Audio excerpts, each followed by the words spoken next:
Live from WRAL News Headquarters in Raleigh, your number one source for local news. WRAL News, coverage you can count on.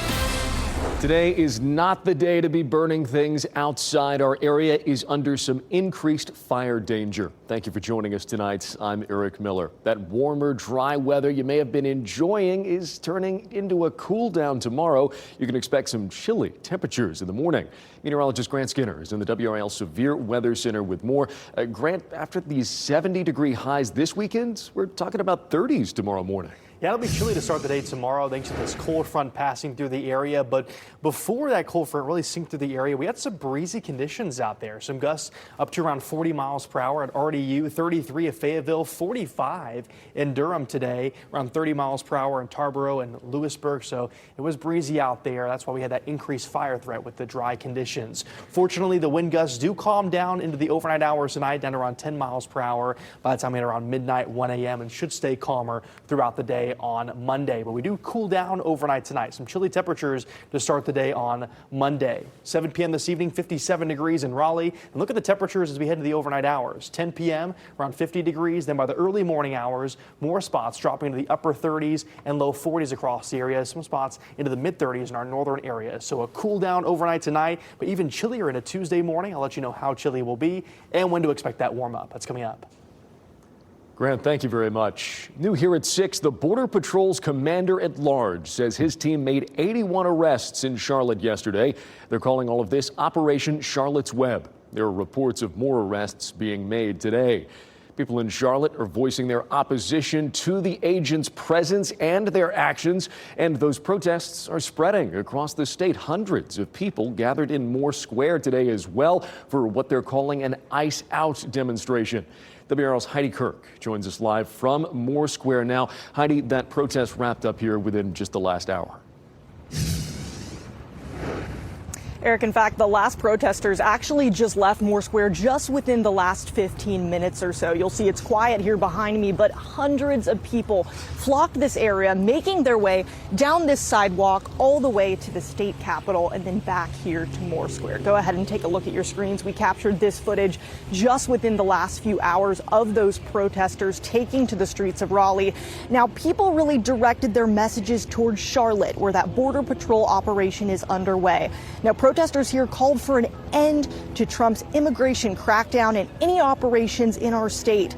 They carried signs that said things like kindness towards immigrants. They chanted, saying things like no Border Patrol in North Carolina. Some of the people in the crowd are immigrants themselves, saying this protest carries extra meaning for them. I fear for my family, my friends, my neighbors.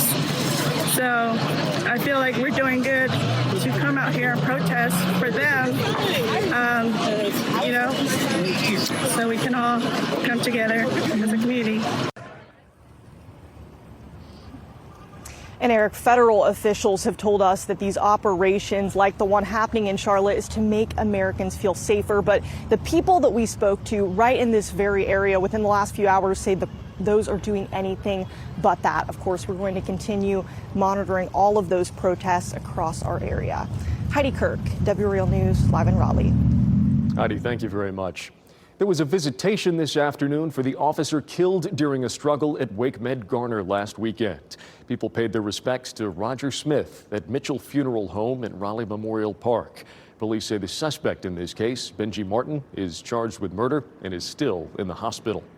Smith's funeral will be held tomorrow at noon at Providence Church in Raleigh. Beginning that morning at 10:25, Glenwood Avenue will be shut down temporarily for a procession of law enforcement and family. It'll go from Mitchell Funeral Home to the church. The Highway Patrol's Caisson unit will begin that procession at 10:45 a.m. The Raleigh Christmas Parade is just 6 days away. However, the memory of one heartbreaking moment still casts a very long shadow. It's been 3 years since 11-year-old Haley Brooks was struck and killed while performing in that parade.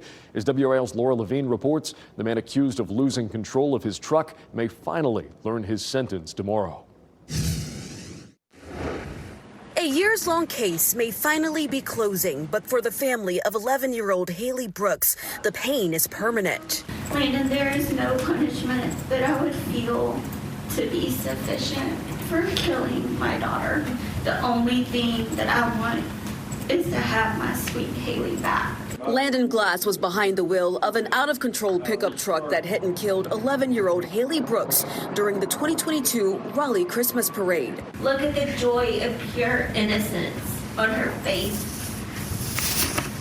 She had no idea what was coming. Victim impact statements are set to resume after Glass pleaded guilty to 3 charges in court on Friday, facing the grief of the Brooks family. The life of Haley was ended in a tragic and avoidable way. I will never call it an accident. Glass pleaded guilty to obstruction of justice, death by motor vehicle, and having a dangerous weapon at the parade. The judge says Glass could serve up to 8.5 months behind bars. His sentencing will lay out more specific details. As the family waits for some sense of closure here, they had this message for the person deemed responsible for dimming such a bright light. You are not defined by this moment in time.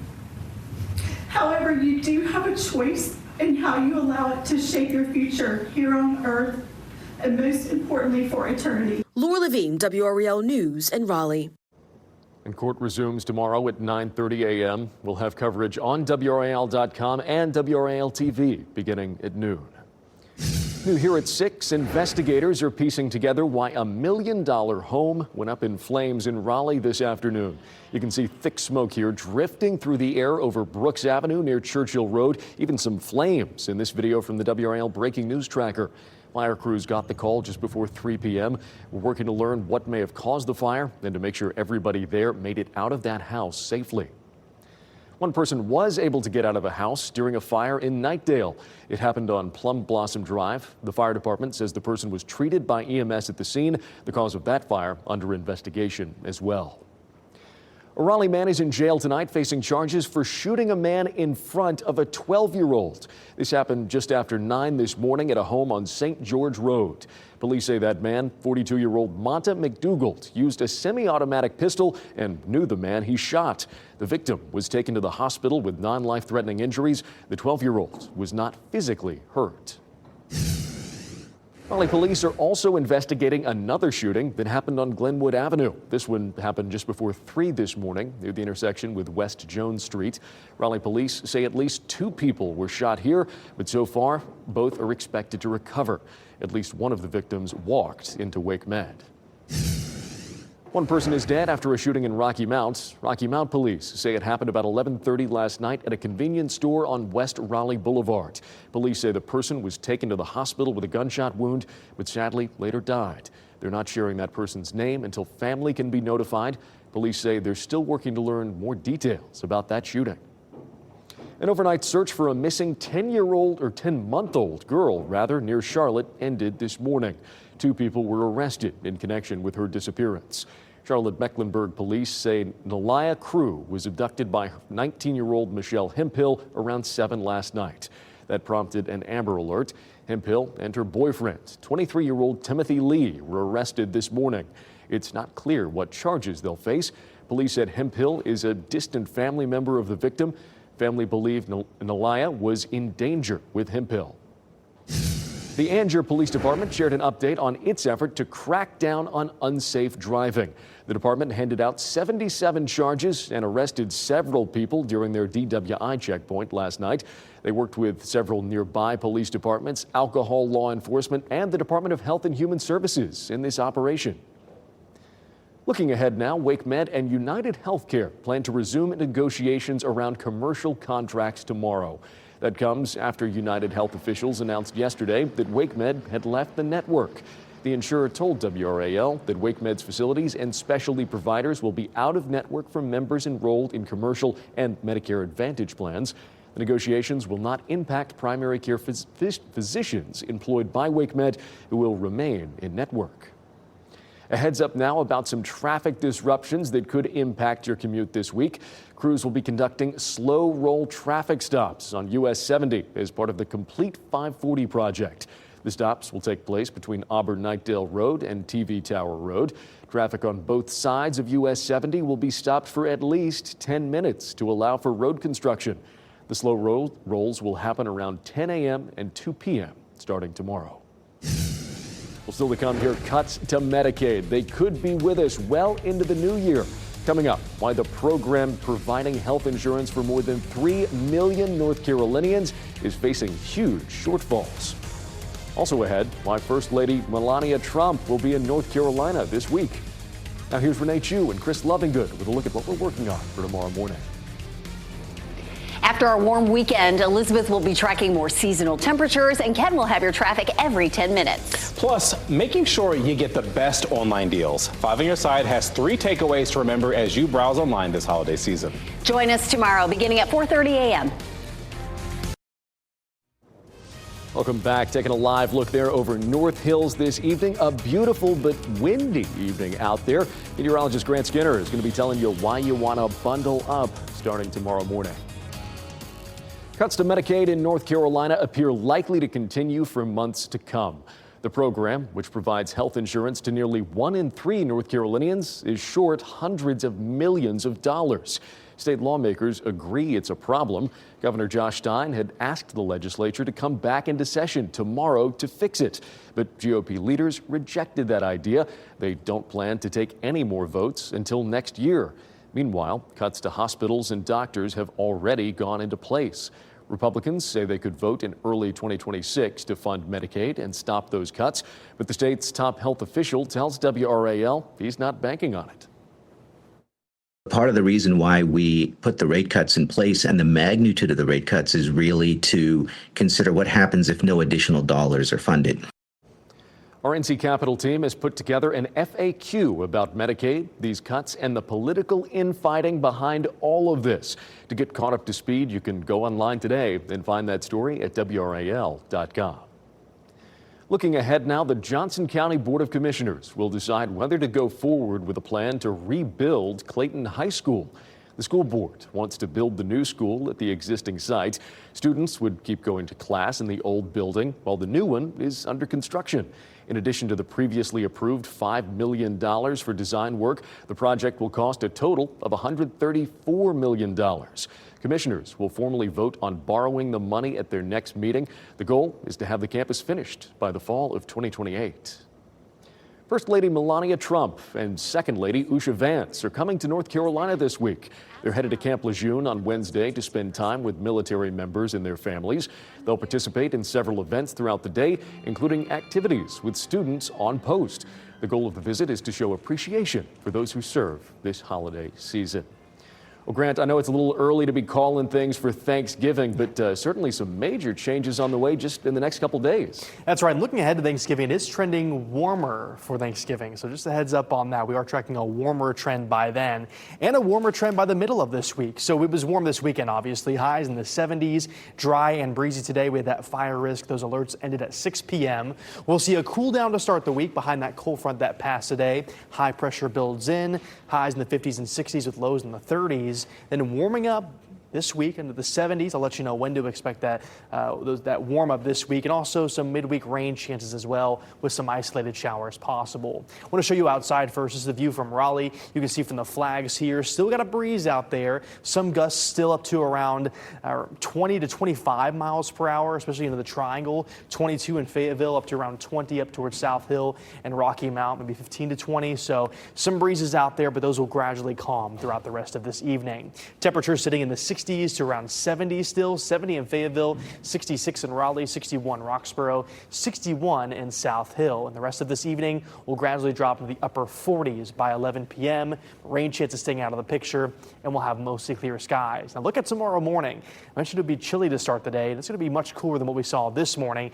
Dropped only to around 60 this morning, dropping to around 40 towards the Sandhills, mid to upper 30s from Roxborough down through the Triangle tomorrow morning. 39 in Raleigh, like Rocky Mount's at 37, South Hill at 36 degrees to start the day, so you'll certainly want the layers stepping out the door tomorrow morning.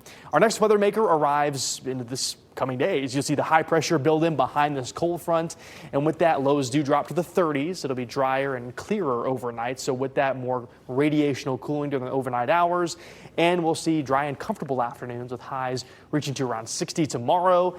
only a touch warmer into Tuesday. So you see we'll start the day in the 40s by 8, 9 a.m. Then by 1 o'clock, 57, 3 p.m. up to around 60 degrees. So staying mild in the afternoon, then only in the mid to upper 50s by 7, 8 o'clock tomorrow evening. And look at Tuesday morning. We're back to the 30s across the area. Some spots close to the freezing mark up towards Roxborough and South Hill. So even more so we'll want the layers into Tuesday morning. So seasonable to start the week, high sitting in the 60s, and then we'll warm to the 70s once again by Wednesday. And look at Friday, already at the 76. It's going to be another warm end to the week. And with that, we could have some isolated showers late Tuesday into Wednesday. Also a shower chance late Friday into Saturday. That warm up is ahead of that front passing into the weekend. It doesn't cool us down that much this weekend, but could have some isolated showers late in the day Friday, early Saturday, watching how that will impact the Christmas parade. As of now, looks like some brief showers shouldn't have a huge impact, but we're going to watch that closely throughout the week. Festival of Lights, 74 in the evening in the 60s. Should be very comfortable on Thursday, but for now, a chillier start to the week. Bundle up heading out the door, sitting in the 30s for most spots, both Monday and Tuesday. So layers needed after a very warm weekend. Absolutely, Grant. Thank you very much. All right, from some crazy weather to some crazy football. Pat, how about those Panthers? Yeah, I mean, they're either really good or really bad this season, and today they were the former. Bryce Young doing something Cam Newton never did in the best performance of his career. I'll break it down next. Bryce Young has spent the season managing games. About time he won one, right? Young, under 200 yards passing in all but one game this season. Then Sunday happened. A reminder why you shouldn't give up on this guy yet. Panthers, Falcons, Dave Canales and the Panthers shut them out earlier this season. First quarter, nice start for Carolina. Young to Tetaroa McMillan. 7-0 Panthers. Tet and Bryce in for career afternoons. But in the first half, it was the Bijan Robinson show. He might be the only human on earth that can break this tackle. Just incredible. He had 2 touchdowns in the first half. 21-10 game early in the third, and the Panthers doing something fans have been asking for. Throw it down the field. Xavier Legette's thankful. He scores. Panthers back in this thing. 3 minutes to go now. 2-point game. 4th down, and Chandler Zavala steps on Young's foot. Typical Panthers, right? It's going to be the image of this game. Wrong. Panthers get it back. Young looking for the 10th game-winning drive of his short career. It's McMillan again. Career-high 448 yards passing for Young. But after a long kick return, Zane Gonzalez, good from 45 yards out to force OT. Now the Panthers defense gets a stop on the first possession in this play, all but won it. Tommy Tremble, shout out Notre Dame. Break it tackles, stiff arming into Falcons territory. From there was just a chip shot for Ryan Fitzgerald, and his kick is good. Panthers win 30-27. We all know what we're capable of. We have the guys, and you know we know we also have to be balanced as well. You know the coaching staff today did a great job of giving us opportunities of scheming stuff up. You know, again, it's not one player, it's not one person, it's all of us. So credit goes to them, to the guys around me, and then we have to earn the right to be consistent at that. Your eyes don't deceive you. 448 yards, not just a career high, but a franchise one. Ready for prime time. Panthers at Niners next Monday night. West Virginia Take Me Home was taken literally last week. 5 West Virginia players ejected after this scuffle here with Duke. Now, despite having no bench, the Mountaineers still won the game. So Duke taking country roads down to Lynchburg, Virginia today. Kara Lawson and Duke at Liberty. Duke 2 losses on the year early on. They'll be all right as long as Ashton Jackson is shooting like this. The senior finding her shot. Just 23% from 3 on the season, but that will not last long. She hits on back-to-back possessions from deep. This one a little closer than expected. We go the fourth quarter.